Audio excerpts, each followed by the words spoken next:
Bem-vindos ao primeiro episódio do podcast Conhecer e Compreender a Síndrome de Cushing quando suspeitar.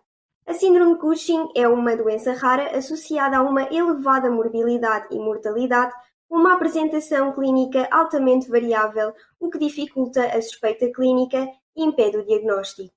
Para falar sobre este tema, temos o Dr. Luís Miguel Cardoso, endocrinologista do Centro Hospitalar e Universitário de Coimbra, que nos irá ajudar a conhecer e compreender esta doença rara. Muito obrigada, doutor, desde já pela sua participação. Para iniciarmos a nossa conversa, pedi-lhe então que nos explicasse sucintamente o que é a síndrome de Cushing. A síndrome de Cushing é uma doença rara caracterizada pelas manifestações causadas pelo excesso de cortisol, seja resultante de fármacos, seja resultante da produção endógena de cortisol estimulada quer pela ACTH ou então por uma produção endógena de cortisol ao nível das suprarrenais. Os sintomas desenvolvem-se de modo muito progressivo, de modo que o diagnóstico pode não ser completamente visível desde o início. Dr. Luís Miguel Cardoso, e relativamente à frequência da síndrome de Cushing, o que nos pode dizer sobre quem são os grupos mais afetados por esta doença rara? Portanto, não sabemos muito bem a razão, mas de facto as mulheres parecem ser mais afetadas por esta doença, particularmente entre os 30 a 40 anos.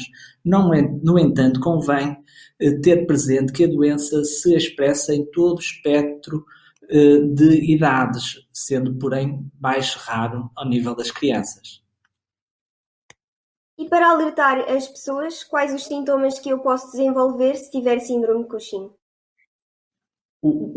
Os sintomas da síndrome de Cushing são bastante heterogéneos, desde pessoas que expressam poucos sintomas, por exemplo, uma obesidade ou irregularidades menstruais, a pessoas que expressam um quadro clínico muito mais rico e que incluem manifestações comuns, como referi, o aumento de peso, sobretudo a nível abdominal, a hipertensão ou então uma face mais arredondada, mas também inclui alterações neuropsicológicas, como é o caso das alterações de memória, de concentração. E dado que muitas destas manifestações são bastante frequentes, quando é que devemos suspeitar de síndrome de Cushing?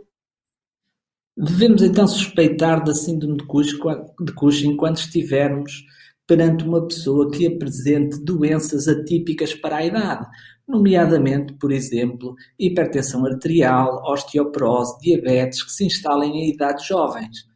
No entanto, há também determinadas características em termos de sinais e sintomas que têm um poder mais discriminatório e que nos devem alertar para a possibilidade desta doença, nomeadamente a face então arredondada, a presença de estrias abdominais largas e rosadas, as equimoses fáceis, a fraqueza muscular, sobretudo proximal, ou então um ganho de peso a nível abdominal, predominantemente associado a uns membros afilados. Este quadro clínico ao nível das crianças é mais difícil de identificar e, por vezes, o aumento ponderal associado a uma diminuição da velocidade de crescimento são pistas fundamentais para o diagnóstico de síndrome de Cushing nas crianças. No entanto, em qualquer dos casos, o índice de suspeição deve ser elevado.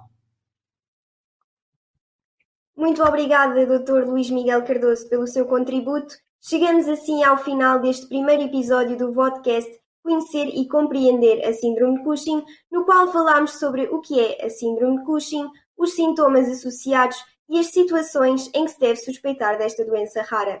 Esperamos por todos no próximo episódio e muito obrigada!